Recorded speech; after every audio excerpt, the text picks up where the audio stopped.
Ард зэгсэн намын үндэсний бодлогын хорооны хурлаар ерөнхий нарийн бичгийн дарга сонголоо. Энэ сарын 12-нд Rio Tinto компани хэлэлцээрийн баг Монголд ирнэ. Эрүүл мэндийн салбарт үүсэж байгаа гажуудлын тухай үзүүлнэ.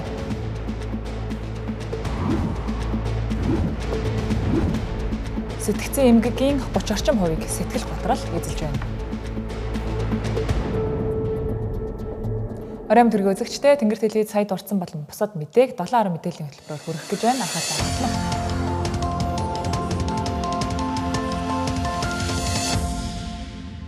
Хагас жил гаруй үргэлжилж байгаа оюу толгойн хэлэлцээрийн үр дүн гарахад ойрхон байна гэж засгийн газар мэдгдлээ. Тодорхойлбол энэ сарын 12-нд Монголын засгийн газар Rio Tinto компанитай дахин хэлэлцээрийн ширээнд суугаар болжээ. Өнгөрсөн оны 10 дугаар сард эхэлсэн оюу толгойн хэлэлцээрийн хүрээнд манай улс Rio Tinto компанитай хэд хэдэн урьдчилсан тохиролцоонд хүрчээ. За үүн дотроос хамгийн чухал нь хэлэлцээрийг заавал Монголын талд ашигтай бодит үр дүнд хүрэх хүртэл зогсоохгүй үргэлжлүүлэхээр тохиролцсон явдал байлаа. За мөн Тэнгэрт улсын менежментийн төлбөр болон зээлийн хүүг олон улсын банк санхүүгийн бодит үнэлгээнд нийцүүлж буулга гаруулжээ. Зээлийн хүүдээр гэхэд олон улсын банк санхүүгийн байгууллагууд Монгол улсыг юу гэж үнэлсэн, тухайн одоо тэр манай хамтрагч компаниг юу гэж үнэлсэн, зээлийн хүү маань ямар байгаа юм, энэ хэмжээний хооронд ямар зай үүсчээд байгаа, энийг бууруулвал биднэрт одоо ямар үр өгөөж өгөх юм бэ гэдэг асуудал. Менежментийн төлбөртэй холбоотой асуудал дээр ч гэсэн бас ялгаагүй олон улсын жишг нь ямар байдгийг, бүтээн байгуулалт төслийн бүтээн байгуулалтын үед ямар байдгийг, төсөл хэрэгжээд явж явах үед ямар байдгийг тэр төвшөнд нь хүргэнэ гэсэн ийм одоо зарчмын шийдэлтэй байгаа. Онтрогийн асуудал хэлэлцээр дээр ажлын хэсэг байгуулагдсан яваа, онтрогийн асуудал дээр хэлэлцээр хийгдэн. Гэхдээ энд бас бид Монгол улсынхаа эрх ашигыг хангуулах, за хөрөнгө оруулалтын шинэ хөрөнгө оруулалтын гэрээ байгуулна. Ингэхдээ бол одоо бас хувь хэмжээ гэхээсээ илүүтэй ашиг нутмлын нөөц ашигсны төлбөрөөр одоо асуудлыг ярих юм а гэсэн зарчмын байр суурьтай байна. Гэхдээ бид бол одоо үндсэн асуудлуудаа урьдчилж одоо өгөгдсөн байгаа асуудлуудаа шийдэж дараач асуудалд орно гэсэн зарчмын байр суурьтай. Хэдийгээр засгийн газраас хэлэлцээр нааштай явж байна гэж мэдгдсэн ч Rio Tinto-гийн зүгээс манай талаас тавьсан саналуудыг хэрхэн хүлээж авах. За мөн төлбөр болон зээлийн хүүг яг хэдэн хувиар бууруулах нь тодорхойгүй хэвээр байна. За иймд хөрөнгө оруулагчдын багтай хэрхэн хэлэлцээр хийхээс шалтгаалж үр дүн нь тодорхой болох нэ. Иргэн бүрийн нэрийн дансанд 306 мянган төгрөгийн хоримтлал бүртгэгдэжээ. Энэ бол үндэсний баялагын санд төвлөрсөн баялагын өгөөжим. Засгийн газар уул уурхайн томоохон компаниудтай хэлцэл хийж төрийн эзэмшлийн хувьд ноогдох ашгийг санд төвлөрүүлснээр иргэдийн хоримтлал энэ оны эцэс гэхэд хагас сая төгрөгт хүрнэ гэдгийг мэдгдлээ. Төсвийн хөрөнгөөр хайгуулыг нь хийсэн ордуудад төр эзэмшлээ тогтоож эхэлснээр инженеэр баялагын сан төвлөрөх мөнгө нэмэгдэж байгаа хэллээ. За өнгөрсөн онд л гэхэд төрийн өмчит компаниудын ноогдол ашгаас 507 тэрбум. За хөрөнгө оруулалтын хүнээс 68.5 тэрбум төгрөг төвлөрчээ. За энэ хуримтлалаас нэг иргэн л гэхэд 300 гаруй мянган төгрөг хуваарлагдаж байгаа юм байна.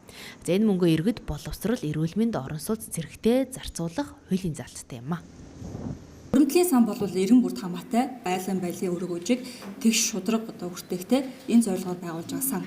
Тэгэхээр одоо бол энэ юу гэж ойлгох вэ гэхээр энэ төрийн эзэмшлийн хувь хэмжээ гэдэг бол ногдол ашгаар одоо иргэдэд бол үр өгөөж өгнө. За энэхүү ногдол төрийн эзэмшлийн хувь хэмжээ бол тусгай даашт мулмалын нөөц ашигны төлбөрөөр орлуулж болдог бид нар гэсэн орчинтой. Тэгэхээр энэ хувилбарыг бид нар судлаад одоо юу борлуулалтын олгоос нь шууд татвар авах байдлаар энэ хуримтлалын сандаа одоо орлогыг төвлөрүүлээд иргэн бүрдээ тийш хуваарлах асуудал байна. Үндэсний баялагын санг арвижуулах хүрээнд 4 том аж ахуйн нэгжтэй хэлцэл хийж төр 34%-ийг нь эзэмшгээр олжээ. За үүнд 5 толгой, өсөх зоос, хангаад exploration болон ачит ихт компаниуд багтаж байна. За эдгээр компаниудын ашиглаж байгаа ордын хайгуулыг төсвийн хөрөнгөөр хийсэн тул хуулийн дагуу төр эзэмшлээ тогтоосон нь энэ юм а. За гэхдээ төсвийн хөрөнгөөр хайгуулыг нь хийсэн ч гэсэндээ төрд хувь эзэмшүүлэх хүсэлгүй аж ахуйн нэгжүүд байсаар байгааг хэлж байлаа. Бусад аж ахуйн нэгжүүд нь бол ерөнхийдөө энэхүү хэлцээнд одоо нэлээд идэвхгүй оролцож байгаа. Өөрөөр хэлбэл шаардсан одоо материал тайлан судалгаагаа эрүүлэхгүй. Ингэснээр бол одоо юу гэдэг засгийн газрын зүгээс бол өгөөжийг тооцоох савгийн загварт одоо боловсруулахад бол хүндрэлтэй нөхцөл үүсэж байгаа. Нэгдүгээр, хоёрдугаарт бол мөн бас зарим нэгэн одоо ордуудын одоо цааш эзэмшигчийн тэзүү шинжилгээ батлагдаагүй.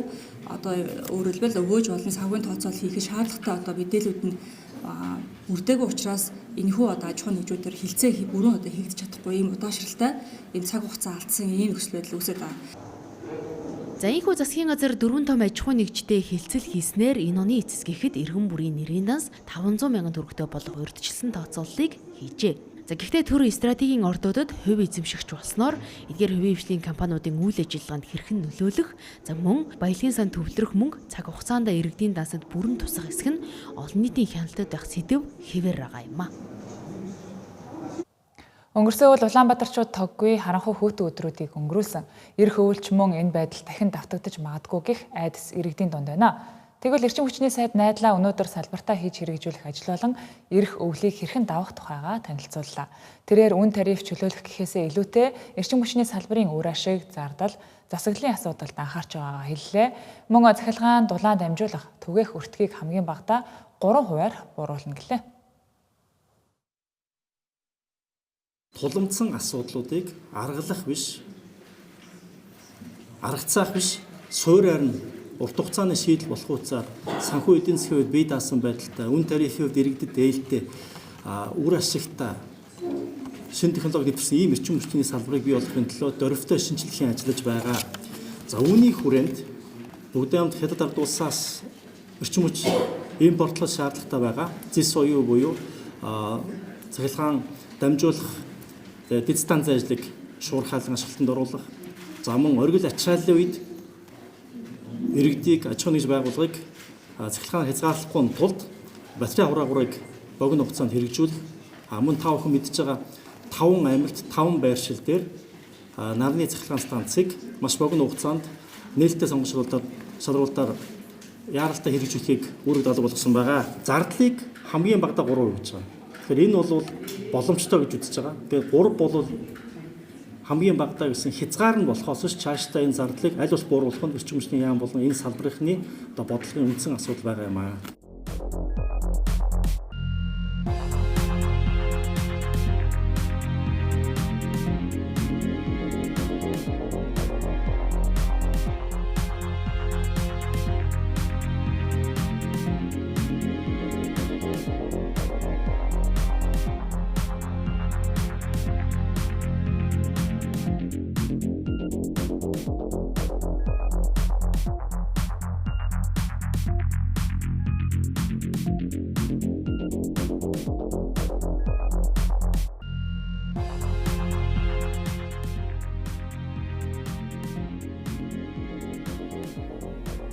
Доллар мэдээллийн хөтөлбөр үргэлжилж байна.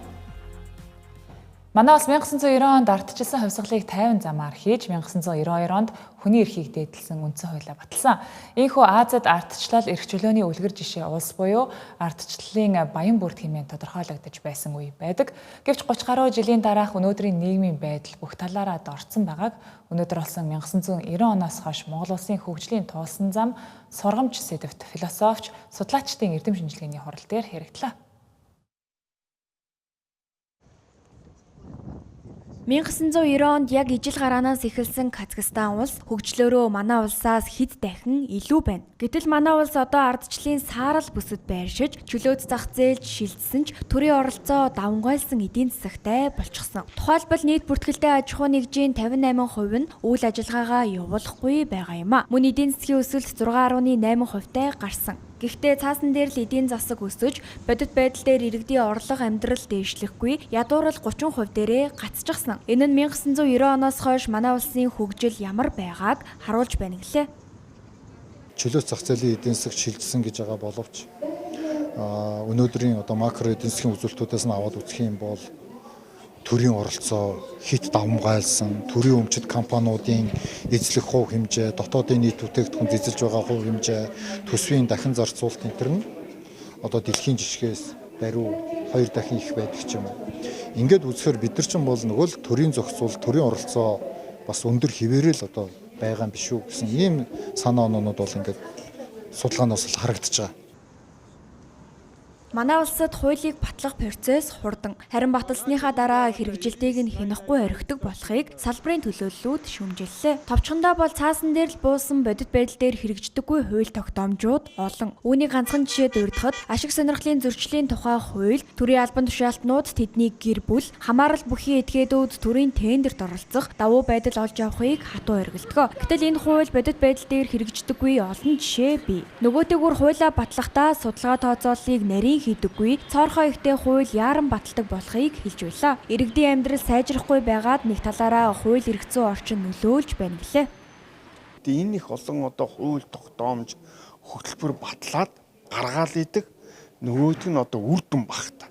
Тэгэхээр энийг одоо үр дүнтэй болгохын тулд бид нэгдүгээр хэрэгжилтийг тооцдог баг. Өөрөөр хэлбэл 4 жилээр энэ ямар хэрэгжилтийг одоо заах сүүлийн үед бол хууль тогтоомжийн тухай хуулиар бол хэрэгжилтийг бол тооцдог бол болсон. Гэхдээ энэ нь бол бас хангалттай. За нэгдүгээрт нь хоёрдугаарт нь бол бид одоо энэ эрх зүйн шинтгэлийг хийхдээ энэ иргэдийн эрх зүйн боловсролыг бас дээшлүүлэх хэрэгтэй. Эдийн засгийн өсөлт хөгжлөө нэмэгдүүлэхийн тулд салбар хоорондын уялдаа холбоог сайжруулах шаардлагатай байгааг эрдэмтэн судлаачид хэлж байлаа. Нөгөөтэйгүр төр данхайсан төсвөө багасгах, чөлөөт эдийн засгийг дэмжих шаардлагатай байна гэлээ. Учирлын засгийн газар хөрөнгө оруулагч бизнес эрхлэгчдэд эрх чөлөөний 4 зам 4 чөлөөлөлтийн бодлогоо танилцууллаа. Энэ санаачлагын бодлогууд эхнээсээ хэрэгжээд явж байгаа. Ажил хэрэг болсон бодлогуудыг бизнес эрхлэгч хөрөнгө оруулагч нар сайшааж байгаа хэдий ч зарим зүйл дээр сэтгэл дундуур байгаагаа хэллээ. Тухайлбал өнгөрсөн хугацаанд татварын багц хуулийг батлана гэж ярьсан ч эцэстээ нэмэлт өөрчлөлт болж хувирсан нь ачааны хүндийг чөлөөлж чадахгүй гэлээ. За дөрөв дэх одоо гол бодлого бол энэ эрх зүйн 4 журмын одоо чөлөөлтүүдийг хийх асуудал юм аа. Ер нь бол хууль давсан журмууд байна гэж бид их олон жил ярьсан. Тийм учраас өнөөдрийн засгийн газрын оролцоод эдийн засгийн эрх чөлөөний тухай хууль, түүнийг дагсан хөрөнгө оруулалтын хууль, тендерийн хууль, аж ахуй нэгжтэй холбоотой зөрчлийн хууль гэсэн хуулиудыг одоо их хурл одоо өргөн мэдүүлнэ.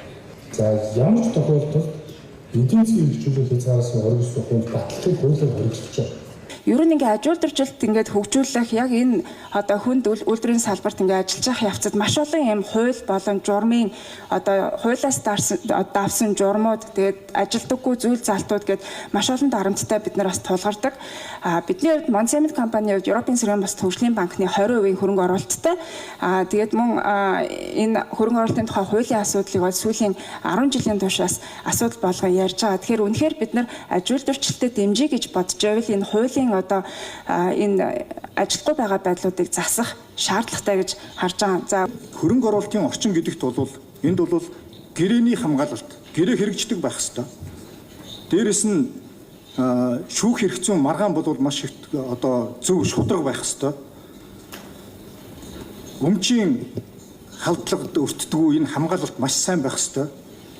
Битэл зүгээр явж байгаа ажлыг бол олон нийтийн хэрэгслээр одоо гүжирдэж ямар нэгэн шүүхээр буруутгадаг байхад эргээгээд одоо эрүүгийн хэрэг үүсгэх замаар буруутгаж ингэж одоо ийм За шилжүүл захирал баярлалаа. Бизнес эрхлэгч хөрөнгө оруулагчдын зүгээс засгийн газраас одоо дэвшүүлж байгаа энэ санаачлагуудыг нааштай хүлээж авч байгаа юм.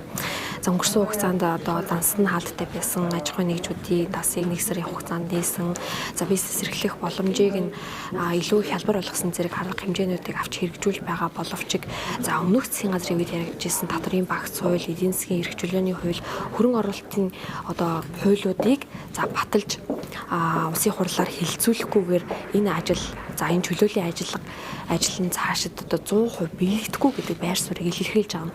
За тиймээс одоо татварын багц хуулийг улсын хурлаар хилцүүлэх, хөрөнгө оруулалтын тухай хуулийг оруулж ирэх, эдийн засгийн эрх чөлөөний тухай хуулиудыг яарвчлан оруулж ирэх шаардлагатай гэдгийг бол бизнес эрхлэгч хөрөнгө оруулагчдын зүгээс тавьсаар байна. Сая ерөнхийдөө бас ярьж байгаа татварын багц хууль маань ерөнхийдөө бас нэлээд олон бизнес хөтөлбөрийн мэйлтэй заалтуудтай бол орох юм болох юм байна. Тэгэхээр энэ дээр мэдээж талархан хүлээж авч байна. Хөрөнгө оруулалтын хуулиар бид ерөнхийдөө санал нийлэхгүй байгаа зарчим Хятадын нэг хоёр асуудал бивэрэ байгаа. Тэр 100 мянган Америк доллар ингээд босго гэж байдаг. Тэрэн дээр ерөнхийдөө бас нэгэн хөрөнгө оруулалт сонихгүй байгаа юм бол ийм босго ингээд юу хий саад бэрхшээл байхгүйгээр ер нь нийлээ боловсруулах яасан мэ гэсэн манай байр суурь бол бас тийг сайн дэмжигдэхгүй байгаа даа. Тэгэхээр бид нар яг одоо нэгт энэ зарчмын асуудал санал нийлэхгүй байгаа ч гэсэн магадгүй одоо ерөнхий сайдын ярьж байгаагаар энэ шинэ хөрөнгө оруулалтын хуулиарууд маргаан шийдвэрлэх механизмыг тодорхой болж өгөх юм байна. Тэгэхээр тэр нь ядаж шийдвэрлээд явах юм бол ингээд энэ чигээр хууль нь батлагчаасаад илүү одоо хөрөнгө оруулалтыг хийх гэхлээр дандаа 10%-ийн татварт ногдол ашигт ингээд авч байгаа нь энэ ерөөсөө дэмжлэг болохгүй байгаа. Тэгэхээр ийм суур одоо олон өөрчлөлтүүд хийж явах шиг байна. Хэд хэд өөрчлөлтүүд хийж явах шиг байна. Гэтэ яг бодиттой юм хөрөнгө оруулалтанд зориулсан өөрчлөлт бол алга байна. Тэгэхээр энэ ногдол ашигын татварыг бас чөлөөлчих юм бол маш том хөрөнгө оруулалтанд өсөлт хөгжилтөнд компаниудын хувийн өсөлтөд нөлөөлөх үс юм өөрчлөлт болох гэдэг. За ерөнхий сайд Орчлол болон бусад засгийн газрын гишүүд хөрөнгө оруулагч, бизнес эрхлэгч нарт за өөрсдийн санаачилсан чөлөөллийн одоо санаачлалын хүрээнд хийж хэрэгжүүлсэн ажлуудаа бол тайлхналаа. За өнгөрсөн хугацаанд чөлөөлийн санаачлагын хүрээнд бизнесийн үйл ажиллагаанд чөдөр тушаа болдог байсан. За олон ажлуудыг бол чөлөөсөн. За тухайлбал бизнес эрхлэгчид за нэг бизнес эрхлэхийн тулд олон сар жил хөөцөлддөг байсан цаг хугацааг за бүр богинохон болгож 2-7 хоногийн хугацаанд за үүнийгээ цахимаар шийдвэрлэх боломжийг олгосон. За үүнээс гадна татварын хүртэ байсан компаниудыг нэг сарын хугацаанд одоо дансыг нээснээр тухайлбал нийтдээ нэг 12,153 одоо бизнес эрхлэгчдийн дансыг нээснээр ойролцоогоор 62.6 тэрбум төгрөгийг улсын төсөвт төлрүүлж чадсан. Мөн нийгмийн даатгалын эмнэлгийн хүртээсэн компаниудын нэг сарын хугацаанд одоо дансыг нээснээр ойролцоогоор 1.7 тэрбум төгрөгийг бас улсын төсөвт бол төлрүүлж чадсан байгаа юм. За энэ бол одоо өнгөрсөн хугацаанд хийсэн эдийн засгийн чөлөөлөлтийн хүрээнд хийсэн ажлууд за үүнээс гадна эрх зүй, ногоон хөгжил, авилга гэсэн ийм дөрвөн чөлөөлөлтийг хэрэгжүүлж за өнөөдөр бизнес эрхлэгч болон хөрөнгө оруулагчдад танилцууллаа. Учраа олохгүй яваа салбарын нэг бол эрүүл мэндийн салбар, харин учир начрыг нь олж орооцолдсон утасны зангилааг тайлах ажил шинээр томилогдсон салбарын сайдад ирсэн. Яг ямар гогцоог тайлах ёстой вэ гэдгийг Хүний эрхийн үндэсний комиссийн 25 дахь хэлтгэлд тодорхой бичиж өгчээ. Гудамд яваа захын үнээсэл эмнэлгийн орны хүртээмжийг асуухад хэвтэх хор олддоггүйг гайхдаг. Гэтэл манай улсад 10,000 хүн тутамд ноогдох эмнэлгийн орны тоо дэлхийн өндөр хөгжилтэй орнуудын дунджаас 2 дахин өндөр байна. За мөн 100,000 хүн ам тутамд ноогдох эмнэлэгт хэвтэх тоо бүсийн дунджаас 2.4 дахин өндөр гэжээ. За өөрөөр хэлбэл хөгжингүй орнууд өвчтнийг эмнэлэгт хэвтүүлэхээс илүүтэйгээр амбулатороор буюу заавал хэвтүүлэхгүйгээр богино хугацаанд үр дүнтэй эмчлүүлэхийг илүү үздэг болсон. Харин манад энэ систем алдагджээ. За хэрвээ эрүүл мэндийн салбар зөв системээр ажиллаж байгаа бол иргэд эхлээд өрхийн эмнэлэг болон амбулаторын түвшинд үзүүлж за өвчтөе бол эрт илрүүлж эмчилгээ хийлгэж байх учиртай гэлээ. Манай эмнэлгийн дүнэлт дээр тэгж гарч ирсэн шууд ингээд анхан шатны өрхийн эрүүл мэндийн төвдөө очиод авчих боломжтой үйлчилгээ атал төрөлцсөн эмнэлгүүд рүү очиод энэхээр энэ дээр ахаа нөгөө ачаалын чин зөрүү гарч ирнэ. Өрхийн эмнэлгийн ачаалаараа байгууллага төрөлцсөн эмнэлгийг автоматар нэмэгдчихэж байгаа. Гэтэл төрөлцсөн эмнэлгүүдийн гол зорилго бол илүү нарийн мэрэгжлийн анхан шатны эмнэлгүүд үйлчилгээ үзүүлж чадахгүй тэр үйлчилгээг нь авах, хагалгаа хийхдээ эмчлэх ийм зорилготой. Тэгээ одоо энэ маань бас алдагдчихж байгаа гэсэн үг баггүй юу? Нэг хэсэг 13А маягтын зохицуулалтыг хэрэгжүүлж эхэлсэн ч иргэдэд төвөгч хэрэгдэл учирч байгаа гомдол тасрахгүй байсаар зогсоосон. За үүнийг зөв системээр ажиллуулж чадсан бол 2 болон 3 дахь шатлалын эмнэлгүүдийн ачаалал ийм хэмжээнд хүрэхгүй гэдгийг хэлж байлаа. За дээрэс нь өрх болон аймаг сумдын эмнэлгийн үйлчилгээг иргэд үнэлдэггүй. За тиймээс хөдөө орон нутгийн иргэд хотын эмнэлгийг л барааддаг гэлээ. 74 сумын за энэ өрхийн нийслэлийн дөрвөлдөх энэ өрхийн эмнэлгүүд төр очиж үзсэн. Тэгж жаад харилцаа адилгүй, тун харилцаа адил. Зарим нь шинэ тоног төхөөрөмж ингээ авцсан, тэгээ байраа засварсан гэж байгаа. Зарим нь бол хүн эмчлэх байдгаа одоо ер нь төвхтэй ороод гарахад ингээ тэнд хэвтэж эмчлүүлэх бол боломжгүй. Ороод үзүүлэхэд ч ер нь эрүүл мэндийн байдал ямар вэ гэдэг даарцсан, хөөрцөн, хөөгцөрцөн явах гэж байгаа юм байдалтай ч бас эмнэлгүүд байна лээ. Хөдөө орон нутаг гэлтгүй эмч нарыг чадварчуулах, за иргэд оншоо дахин тодруулах асуудал хөндөгдөжээ. Тухайлбал өнгөрсөн жил 25 настай иргэн нэгэн хувийн эмнэлэгт ходоодны дурангийн шинжилгээ хийлгэсэн байна. За ингээд хариунд ходоодны хорт хавдрын с ижигтэй гих урьдчилсан дүгнэлт гарчээ. За үүний дараа лавлага шатлалын эмнэлэг рүү шилжүүлж улмаар ямар ч шинжилгээ хийлгүүгээр ходоод тарих мис засал хийсэн байна. За гэтэл мис заслын дараа эдийн шинжилгээний хариу хорт хавдрын өөрчлөлтгүй гэж гарсан хэрэг бүртгэгдсэн байна. Санхүүгийн дарамт төр засгийн хүндээ ээлгүй бодлого шийдвэрүүд болон нийгмийн стресс зэрэг нь иргэдийг сэтгцийн эрүүл мэндийн асуудалтай болоход нөлөөлж байна. Тухайлбал манай улсад 4 хүн тутмын нэгэн сэтгцийн эрүүл мэндийн асуудалтай нүүр тулж байна гэх судалгааны үр дүн гарчээ. Сэтгцийн эмгэгийн 30 орчим хувийг сэтгэл гутрал эзлэж байна. Үүний 80 гаруй хувь нь бага болон дунд орлоготой иргэд байгаа юм а. Өөрөөр хэлбэл нийгэм дүүсэж буй санхүүгийн хямрал хүмүүсийг сэтгэл гутралд ороход хүчтэй нөлөөлжээ. Энэнд нөлөөлж байгаа хэд хэдэн хүчин зүйлүүд байгаа. Нэгдүгээрт бол гэр бүлийн хүчин зүйл нөлөөлнө. Эдийн засгийн байдал, тухайн хувь хүний одоо ажилтай, орлоготой байгаа байдал, мөн одоо нийгмийн харилцаанд бид нар чинь зөвхөн гэр бүл одоо танихгүй хүмүүс гэхгүйгээр найз нөхдийн хүрээлэл байна, ажлын хамтрагч нар байна. Тэгэхээр ажлын орчин нь ямар юм? Тэр хүрээлэл дундаа одоо тэр харилцаанууд дээр зурчил янз бүрийн асуудал байгаа мó гэх мэт зүйлүүд нь хүртэл бас нөлөөлнө. Сант Марс судалгааны байгууллагын хийсэн судалгаагаар иргэдийн 50% нь манай улсын эдийн засаг өдрөөс өдөрт дордож байна гэх дүгнэлтийг өгчээ. Түүнчлэн төр засгийн гаргасан шийдвэр бодлогууд нийгэмд шудраг бус тогтолцоог улам нэмэгдүүлж байна гэж 89% нь үзжээ. Өөрөөр хэлбэл 2012 оноос хойш улс төр тогтворгүй, дээр нь иргэндээ ээлгүй шийдвэрүүд гаргах нь улам нэмэгдсэн болохыг судлаачид хэллээ. Үүнээс шалтгаалan манай улсад орлого боловсролын байдал өдрөөс өдөрт газар тэнгэр шиг хол зөрүүтэй болж байна гэлээ. Нэг жишээ дурдахад их болон бага орлоготой өргүүдийн хүүхдийнхээ боловсролд зарцуулж буй мөнгөнд дүн 50 дахин зөрүүтэй гих тооцоолол бий. Энэ нь бага орлоготой өргүүдийг ядуу амьдрах циклээсээ гарч чадахгүй байх нэг шалтгаан болж байна. Бях тогтолцооны гол үнэлгээ нь бол иргэдийн итгэл үнэмшил ферн байхгүй бол тэгэл ерөнхийдөө тэр институт тэр байгууллагын ажиллахгүй байна л гэсэн үг. Яг хамгийн гол буруутан бол 2010 оноос орж ирсэн улс төрийн намууд. Тэгээд улс төрийн намууд чинь яг манай улс төрийн тогтолцоонд иргэдийг их хурдтай төлөөлж суух ёстой. Тэр төлөөлөл нь байхгүй л гэж үзэж байна. За манай нийгмийн шаардлага бол мэрэгжлийн хүмүүс хэрэгтэй гэж үзэж байна. Сэтгцийн эрүүл мэндийн асуудалтай холбоотой бас нэгэн асуудал бол амиа хорлолт. Тухайлбал манай улсад жилд дунджаар 500 хүн амиа хорлдог. Энэ тоо сүүлийн жилүүдэд буураагүй. Амиа хорлолтын шалтгаанд багадаа авсан сэтгэлийн шархаа удаан тээх нь гол нь нөлөөлдөг. Бас нийгмийн стресс, ажлын байрны болон санхүүгийн дарамтууд хавсарч эцтэй амиа хорлох шалтгаан болж байна. Сэтгцийн эмгэг нийгэмд чимээгүй тахал болж буй энэ үед сэтгцийн эрүүл мэндийг хамгаалах, урьдчилан сэргийлэх бодлого усаагаар мэд дутагдж байгааг тэд хэлж байна. Нөгөөтэйгүр иргэндээ ээлтэй бодлого шийдвэрүүд үгүйлэгцээр байгаа юм а.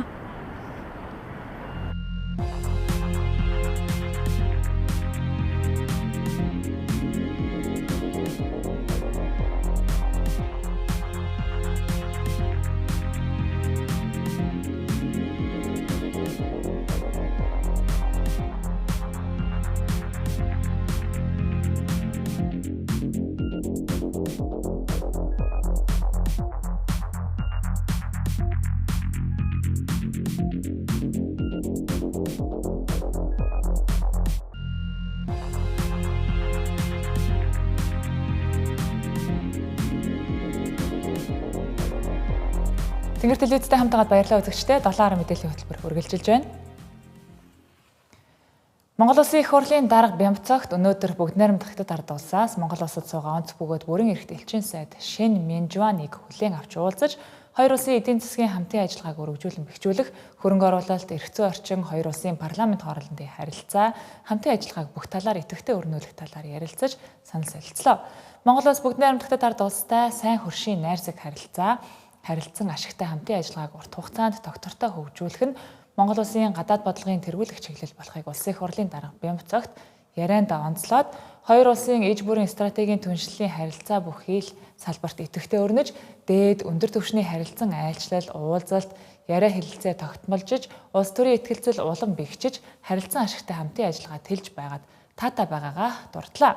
Уулзалтын үеэр талууд харилцан ашигтай хамтран ажиллах бодлогыг тууштай хэрэгжүүлж, эхлүүлсэн төслүүдийг амжилттай урагшлуулж, үр дүнд хүрэх нь зөв гэдэгтээ санал нэгдсэн юм.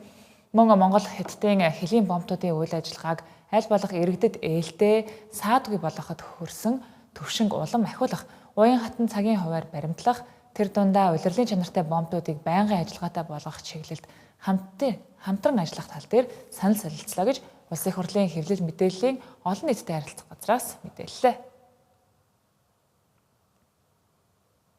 Дараагийн мэдээ. Apple компани Intel болон Samsung-аас чип нийлүүлэх гэрээ хийж байна гэх мэдээллийн дараагаар энэ хоёр компани ханш хувьцаа нэгж хувьцаа нь бүх цаг үеийн дээд түвшиндээ хүрээд байна. Тухайлбал Samsung-ийн зах зээлийн үнэлгээ өнөө өглөө арилжаа нээгдэхэд анх удаага их $80 босгыг давлаа. Харин Intel-ийн хувьцааны ханш мягмар гарагт 13% өсөж хаагдсан. Ийхүү хиймэл оюуны технологи, чип болон дата төвийн эргэлтийг улам өдөөсөөр байна. Технологийн гигант компаниуд энэ жил капиталын зардлаа 800 орчим тэрбум $, зарцуулахаар байна. Apple компани өөрийн экосистемийг хэмэл оюунаар баяжуулахын тулд техник хангамжийн асар их нөөц шаардлагатай болсон тул хуучин өрсөлдөгч нартайгаа ч гэсэн тодорхой төвшөнд хамтрах шаардлага үүссэн. Тухайлбал чип нийлүүлэлтэд төрөлжүүлэх зорилгоор Samsung болон Intel-тэй хэлэлцээр хийж байгаа тухай мэдээлэл гарсан нь эдгээр компаниудын хувьцааны өсөлтөнд хүчтэй нөлөөллөө. Samsung Electronics-ийн хувьцааны ханш нэг өдрийн дотор 10 гаруй хувиар өснөөр компани нийт үнэлгээ $80 босгыг даваад байна. 2026 оны эхний улиралд Samsung-ийн үйл ажиллагааны ашиг 8 дахин өсөж $57.2 вонд хүрсэн байна. Энэ нь 2025 оны бүтэн жилийн ашигаас аль хэдийн давсан үзүүлэлт юм а. Ингэснээр Тайваны TSMC компани дараа хагас дамжуулагчийн салбарт уг амжилтанд хүрсэн Азийн 2 дахь компани болж байна. Харин Intel компани ердөө 2 жилийн өмнө зах зээлийн үнэлгээнийхээ 26%-ийг нэг өдөрт алдаж дампуурлын ирмэг дээр ирээд байсан бол өнөөдөр хувьцааны ханшаа $108 түргэж 58 жилийн түүхэн дэх хамгийн өндөр үзүүлэлтэд шинжилэн тогтоолоо. Тус компани 18A технологи амжилттай нэвтрүүлж Nvidia-тай стратегийн түншлэл байгуулснаар Foundry буюу чип үйлдвэрлэлийн салбартаа TSMC болон Samsung-ийн хүчтэй өрсөлдөгч болон гарч ирж Америк нэгдсэн улс болон Европын холбооны стратегийн тулгуур гэдгээ дахин батлан харууллаа. Мөн сонирхуулахад Apple компани хамгийн сүүлийн үеийн дэвшилтэт чипний технологи Тайваны TSMC компаниас авдаг. iPhone 17-гийн чипэнд гэхэд л тус компани 3 нанометрийн хагас дамжуулагчтай чипийг ашиглаж байгаа. Мөн 2020 оноос хойш Apple өөрсдийн дизайныг нь гаргасан M цуврал чипээ хэрэглээнд нэвтрүүлж Intel-ийн чипээс татгалзаад байсан юм. Ийхүү 6 жилийн дараа Apple компани бүтээгдэхүүнүүдэд Intel-ийн чип эргэн ирж магадгүй байна. Үүнтэй зэрэгцэн AMD компани дата төвийн салбарын борлуулалтаа өмнөх оны мөн үеэс 57% өсгөж нийт $625 тэрбум орлоготой ажилласан нь шинжээчдийн даамгийг холд авсан үзүүлэлт боллоо.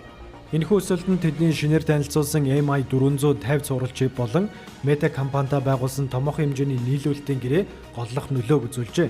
Эдгээр үзүүлэлтүүд Nvidia-г ноёрхдог зах зээлд хүчтэй өрсөлдөөн бий болж эхэлснийг баталж байна.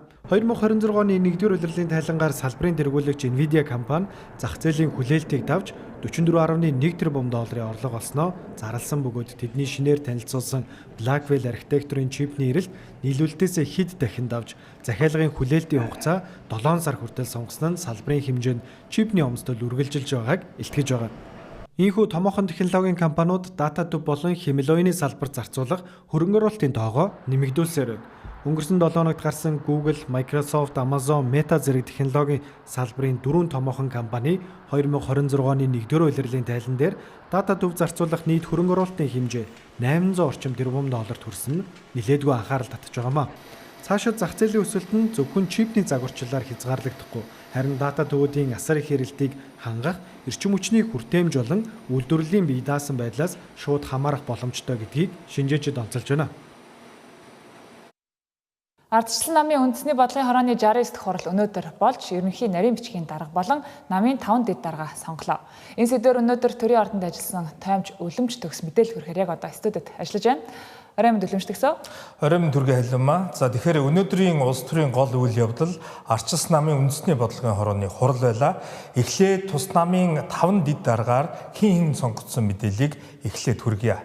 Ардчилсан намын дэд даргаар сонгогдсон 5 гишүүн бол тус намыг бүрдүүлж байгаа 5 гол фракцуудын төлөөлөл гэдгийг онцлох нь зүйтэй. За тодорхойлбол Монголын Ардчилсан холбоо фракцаас улсын хурлын гишүүн Мөнх Баясгалан, за Мондой фракцаас улсын хурлын гишүүн Мөнх Тулга, Гранд фракцаас хууль шимгүүлэгч Өнөр Баяр, за Нэг Монгол фракцаас тус намын гинсекээр ажиллаж байсан Ганнибал, за Ардчилсан сэргэлт буюу дөнгөж өчигдөр байгуулагдсанаа зарласан энэ шинэ хүч түрэн орж ирж байгаа фракцаас улсын хурлын гишүүн Инхтианаар намын дэд дарганаар сонгогдлоо.